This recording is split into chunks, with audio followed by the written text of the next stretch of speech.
الحمد لله رب العالمين والعاقبة للمتقين ولا عدوان إلا على الظالمين وأشهد أن لا إله إلا الله وحده لا شريك له ولي الصالحين وأشهد أن محمدا عبده ورسوله وصفيه من خلقه وخليله سيد الأولين والآخرين اللهم صل عليه وعلى آله وصحبه ومن اتبعهم بإحسان إلى يوم الدين أما بعد.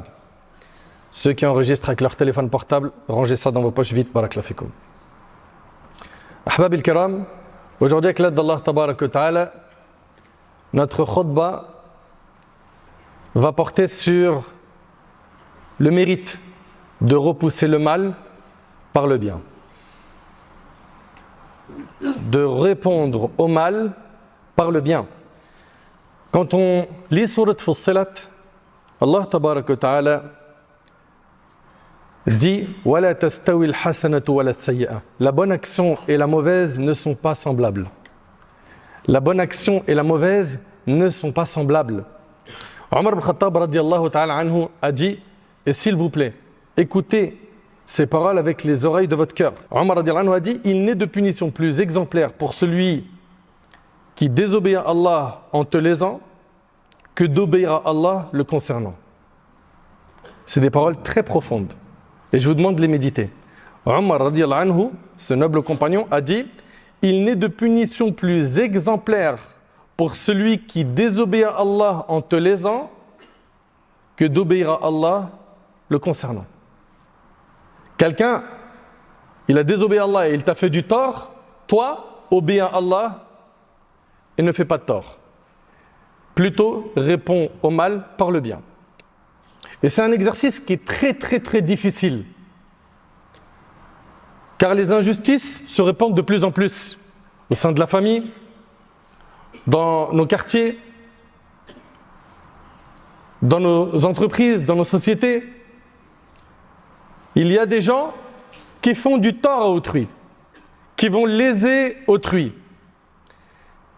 Et souvent, ce qui se passe, c'est que les gens veulent se venger. Il m'a fait du mal, je vais lui faire du mal. Certains vont jusqu'à dire, je vais transformer sa vie en cauchemar. Il m'a fait du tort à moi, il ne sait pas je suis qui moi. Regardez ce que le Coran nous dit. La bonne action et la mauvaise ne sont pas semblables. Réponds au mal de la meilleure façon. Réponds au mal de la meilleure façon. Il a été mauvais envers toi? Patiente, pardonne-lui. Et le résultat, c'est quoi? Allah Ta'ala, il dit, réponds au mal de la meilleure façon et tu verras celui qui te témoignait de l'animosité devenir tel un ami chaleureux. Subhanallah. Et combien de fois, c'est une chose qu'on a vue dans notre vie. Des gens, on a patienté face à leur tort, on a pris sur nous, on n'a pas répondu au mal par le mal, et parfois même, la personne était en position de force, elle pouvait écraser la personne qui l'a lésée, mais il a mis en pratique la religion d'Allah. Il a pris sur lui. Résultat, après un certain temps, cette personne qui détestait est devenue un très bon ami. Regardez, Allah il dit quoi? Et tu verras celui qui te témoignait de l'animosité devenir tel un ami chaleureux. Mais cette qualité de pouvoir patienter, maîtriser son ego face à une injustice, face à un tort qu'on a subi, elle n'est pas donnée à n'importe qui. Elle est donnée aux endurants, à ceux qui savent maîtriser leur nafs, leur ego, ceux qui sont forts. Le fort dans la religion, c'est celui qui se maîtrise quand il est en colère, et pas celui qui terrasse ses adversaires, comme a dit le prophète sallallahu alayhi wa sallam dans un hadith. Allah Ta'ala il nous dit, mais cette qualité n'est donnée qu'à ceux qui endurent. C'est pas donné à tout le monde. C'est pas donné à tout le monde. Mais cette qualité n'est donnée qu'à ceux qui endurent et elle n'est donnée qu'aux possesseurs d'une part immense, une part de bien et de récompense. Seuls acceptent cette recommandation et la mettent en application ceux qui patientent dans cette voie, car elle est pénible aux âmes. Certes, c'est pas facile de se maîtriser, de prendre sur soi et de répondre au mal par le bien. Mais c'est un but fixé ici, dans le livre d'Allah. Ibn Abbas, radiyallahu anhuma, dit « Allah ordonne aux croyants de faire preuve de patience face à la colère, d'indulgence devant l'ignorance et de pardon devant les torts. S'ils font cela, Allah les protège de Satan et fait en sorte que leurs ennemis deviennent pareils à des amis chaleureux. » Qui parmi nous a déjà mis en pratique ce verset? Qui s'est retrouvé un jour lésé, en colère, et il a pris sur lui, et cette colère, il l'a transformée en de la bienveillance, de la douceur et un bon comportement, suite à quoi Allah tabaraka wa ta'ala lui a permis de gagner le cœur de cette personne qui à la base était un ennemi. Qui a déjà mis en pratique ce verset? D'après Uqba ibn Amr, et le hadith il est rapporté par l'imam Ahmad, il dit, j'ai rencontré le prophète sallam, alors j'ai pris sa main et j'ai dit, ô messager d'Allah, informe-moi des actes méritoires. Le prophète sallam a dit, ô Uqba, lis les liens avec celui qui les a coupés avec toi. Lis les liens avec celui qui les a coupés avec toi. Donne à celui qui t'a privé. Pardonne à celui qui a été injuste envers toi. Je sais que ce n'est pas facile, mais pour accéder au paradis, il n'y a pas que des choses faciles à faire. Et en faisant cela, tu gagnes beaucoup auprès d'Allah. Pardonne à celui qui a été injuste envers toi, et certes, celui qui veut que sa vie soit prolongée et que sa subsistance soit augmentée, qu'il lie ces liens de parenté rapportés par Ahmed. Il s'agit d'un comportement qui fait partie de ceux des prophètes. Les prophètes, alayhim salam, ils répondaient au mal par le bien. Le prophète Youssouf, alayhi salam, vous connaissez tous son histoire. Ses frères l'ont envié, ils l'ont jeté dans le puits, n'est-ce pas? Pourquoi? Pour se débarrasser de lui. Puis, le prophète Youssouf alayhi salam se retrouve par la suite, plus tard emprisonné. Il est en prison, alors qu'il est innocent. Puis après cela, il est accusé d'avoir volé. Par qui? Par ses frères. Quand ils se sont rencontrés, et qu'ils ne savaient pas que c'était lui qui était devenu le ministre des Finances en Égypte. Ils sont venus pour trouver de quoi manger. Et c'est Youssouf, alayhi salam, leur frère, qui est en face d'eux. Mais ils ne l'ont pas reconnu. Et qu'est-ce qu'ils ont dit sur Benjamin? Ils l'ont accusé de vol, leur petit frère. قالوا يسرق فقد سرق أخ له من قبل فأصرها يوسف في نفسه ولم يبدها لهم. Ses frères dirent pour s'innocenter, s'il a commis un vol en parlant de Benjamin, leur petit frère, ce n'est pas étonnant car un de ses frères a volé auparavant. Et là, ils sont en train d'accuser Youssouf. Et ils ne savent pas que c'est lui qui est devant eux et qu'il est aujourd'hui le ministre des Finances en Égypte. Youssouf ne leur dévoila pas ce qu'il pensait.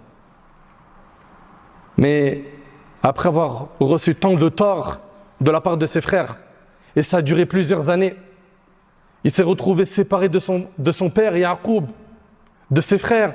C'était très difficile pour Youssouf alayhi salam. Il est en position de force. Est-ce qu'il s'est vengé ou est-ce qu'il leur a pardonné? Est-ce qu'il a répondu au mal par le mal? Est-ce qu'il leur a fait goûter un petit peu de la souffrance qu'il a vécue? Regardez. Non seulement il a été bienfaisant envers eux, mais il a, en plus de cela, fait des invocations en la faveur de ses frères. قالوا تالله لقد آثرك الله علينا وإن كنا لخاطئين قال لا تثريب عليكم اليوم يغفر الله لكم وهو أرحم الراحمين. Par Allah, ses frères lui ont dit, vraiment Allah t'a préféré à nous et nous étions fautifs. Ils ont reconnu leur tort, on a été fautifs. Regardez ce qu'il a répondu, aucun reproche ne vous sera fait en ce jour. Allahu Akbar. Aucun reproche vous sera fait en ce jour. Je vous parle aujourd'hui d'une qualité de prophète, celle de répondre au mal par le bien. Et les prophètes sont nos modèles. Allah Ta'ala a dit voilà ceux qu'Allah a guidés. Suis donc leur guidé. Les prophètes sont nos modèles, c'est nos exemples.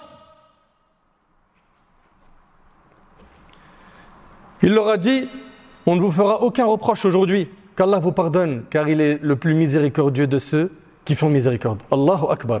Aucun blâme aujourd'hui, et je ne vous mentionnerai plus votre péché à mon égard après ce jour. Voilà le comportement du prophète Youssouf. Le résultat de cette bienfaisance, ils ont vécu le reste de leurs jours dans la joie, la fraternité, le bonheur. Notre prophète Muhammad sallallahu alayhi wa sallam a vécu, comme vous le savez, beaucoup d'épreuves dans sa vie. Une vingtaine de tentatives de meurtre. Ils ont essayé de le tuer. Ils ont fait énormément de tort au prophète sallallahu alayhi wa sallam de son vivant et lors de la conquête de la Mecque. Il dit: ô habitants de la Mecque, que pensez-vous que je vais faire de vous aujourd'hui? Ils lui ont fait beaucoup de tort, lui et ses compagnons. Il leur a dit: que pensez-vous que je veux faire de vous aujourd'hui? Ils répondirent: du bien, car tu es un frère généreux, fils d'un frère généreux. Le prophète Muhammad sallallahu alayhi wa sallam a dit: je vais vous dire ce que Youssouf avait dit à ses frères: aucun reproche ne vous sera fait en ce jour, allez-vous-en, vous êtes libres. Et c'est rapporté par Darimi. Allahu Akbar. L'imam Ahmad rahimahullah, il a été emprisonné, il a été torturé, il a subi beaucoup d'épreuves de son vivant. Et il a dit: j'ai pardonné aux morts, en désignant par cela le calife qui l'avait torturé. Il dit: j'ai pardonné aux morts pour m'avoir torturé. Ajoutant, regardez ce qu'il a rajouté l'imam Ahmad rahimahullah, il a dit: et un homme ne doit pas être la raison pour laquelle Allah le Très-Haut punirait quelqu'un. Est-ce que vous entendez?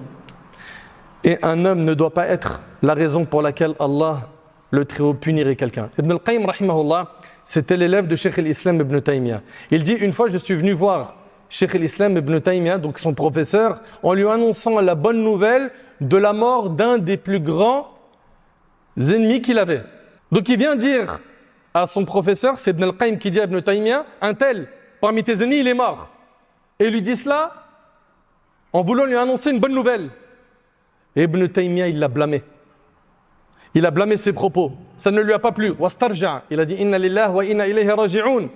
Puis il s'est pressé pour aller voir la famille de ce défunt, de cet homme qui était son ennemi de son vivant, et il leur a dit: aujourd'hui je suis pour vous ce qu'était votre père hier. Allahu Akbar. Allahu Akbar. Aujourd'hui je suis pour vous ce qu'était votre père hier. C'est-à-dire, je suis comme votre père. Et tout ce dont vous avez besoin, demandez-le moi. Ils ont été très contents par ces paroles, ils lui ont fait des invocations et il a grandi à leurs yeux. Et c'est comme ça qu'étaient nos pieux prédécesseurs. Mes chers frères, mes chères sœurs, dans cette vie, il y a des gens envers qui on est à l'aise, on a une attirance, d'autres non. Le prophète sallallahu alayhi wa sallam, il a dit: Al-arwah junudun mujannada, ma ta'araf minha ikhtalaf, wa ma tanakara minha ikhtalaf. Il a dit: les âmes sont des armées mobilisées. Celles parmi les âmes qui s'entreconnaissent s'attirent et celles qui se méconnaissent se repoussent. Il y a des âmes, tu te connectes vite à elles. Pourquoi? Il aime Allah et son prophète. Il est dans l'obéissance. Il aime le Coran, il aime la religion, il aime le dhikr, etc. Il aime les adorations. Tout de suite, tu sens cette connexion. Et il y a d'autres âmes, tu n'arrives pas à te connecter à elles. Pourquoi? Ils sont tellement loin d'Allah, tellement fiers de leurs péchés, que tu n'arrives pas à te lier d'amitié avec ces personnes-là. Eh bien, les âmes, elles sont comme ça. Certaines, tu vas être à l'aise envers elles, d'autres non. Celles avec qui tu ne vas pas être à l'aise envers elles, ferme pas la porte. Car il se peut qu'un jour, cette personne-là, que tu détestais, que tu n'aimais pas, devienne ton ami. Allah Ta'ala, il dit: Idfa billati hiya ahsan. Réponds au mal de la meilleure façon et tu verras celui qui te témoignait de l'animosité devenir tel un ami chaleureux. Mais qui est capable d'adopter ce comportement? Allah Ta'ala dit: mais cette qualité n'est donnée qu'à ceux qui endurent. Elle n'est pas donnée à tout le monde. Elle n'est pas donnée à tout le monde. Aujourd'hui on entend: il t'a fait du mal, fais-le souffrir. Faut qu'il ne connaisse plus la sécurité.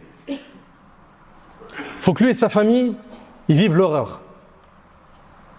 Mais pourquoi ces conseils sataniques? Pourquoi ne pas appliquer ce qu'Allah Ta'ala nous demande d'appliquer dans le Coran? Pourquoi? C'est le comportement des prophètes, c'est le comportement des pieux prédécesseurs, de nos grands savants. Mais cette qualité n'est donnée qu'à ceux qui endurent. Et elle n'est donnée qu'aux possesseurs d'une part de biens et de récompenses immenses. Et sache une chose, toi qui as été lésé, Allah Ta'ala, il est juste. Justice sera faite, t'inquiète pas. T'inquiète pas. Si la personne qui t'a lésé ne paye pas sur terre, sois sûr qu'elle va payer le jour du jugement. Il y a une justice divine. T'en fais pas. Et s'il vous plaît, Allah barik fikum, et je vais insister sur ce point et on va terminer sur cela, Inch'Allah. Ne soyez pas de ceux qui considèrent ces versets comme étant de la faiblesse. Ouais, mais ça veut dire quoi ça veut dire que je tends la joue quand on me gifle pour manger une deuxième gifle? On n'a jamais dit ça. On n'a jamais dit ça. D'accord? Et en islam, tu as le droit de te défendre si tu te fais agresser. Mais là, on est en train de dire quoi? Que fais le maximum pour ne pas répondre au mal par du mal. Et ça, c'est une grande qualité qu'avaient les prophètes. Et je sais que c'est très difficile à mettre en pratique, mais wallahi, sois certain que la récompense, elle est grande. Elle est grande.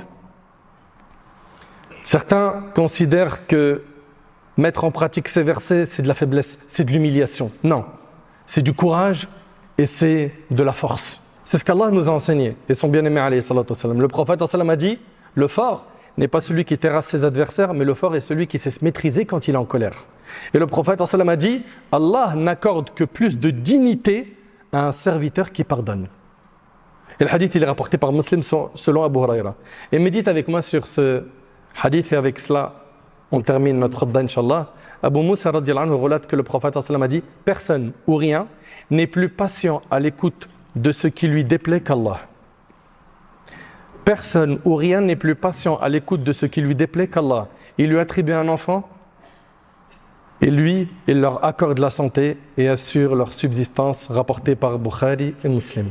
Allah tabarak wa ta'ala, il est patient envers ses serviteurs. Parmi ses noms, il y a le nom As-Sabour, ce qui signifie celui qui patiente beaucoup, celui qui ne s'empresse pas de punir les pécheurs. Soyons nous aussi comme cela, patients avec les gens qui nous entourent. Maîtrisons notre ego pour ne pas nous venger quand on subit une injustice. Maîtrise-toi pour ne pas faire des actions que tu regretteras plus tard et rappelle-toi que la bonne action et la mauvaise ne sont pas pareilles, nous dit Allah subhanahu wa ta'ala. Repousse le mal par ce qui est meilleur, par une bonne action, et tu verras que cette personne qui était ennemie deviendra tel un ami chaleureux, mais qui est capable de mettre en pratique ce verset. Seuls ceux qui endurent peuvent mettre en pratique cela. Qu'Allah tabarak wa ta'ala il améliore notre situation, qu'Allah nous facilite de pardonner à ceux qui ont été injustes envers nous, qu'Allah tabarak wa ta'ala nous facilite de mettre en pratique ce qu'on a entendu aujourd'hui, qu'Allah tabarak wa ta'ala améliore notre comportement, qu'Allah subhanahu wa ta'ala nous soulage de nos tristesses, de nos peines, de nos épreuves. Sallallahu tabarak wa ta'ala yanfa'ni bima qultu wa yanfa'akum bima sami'tum.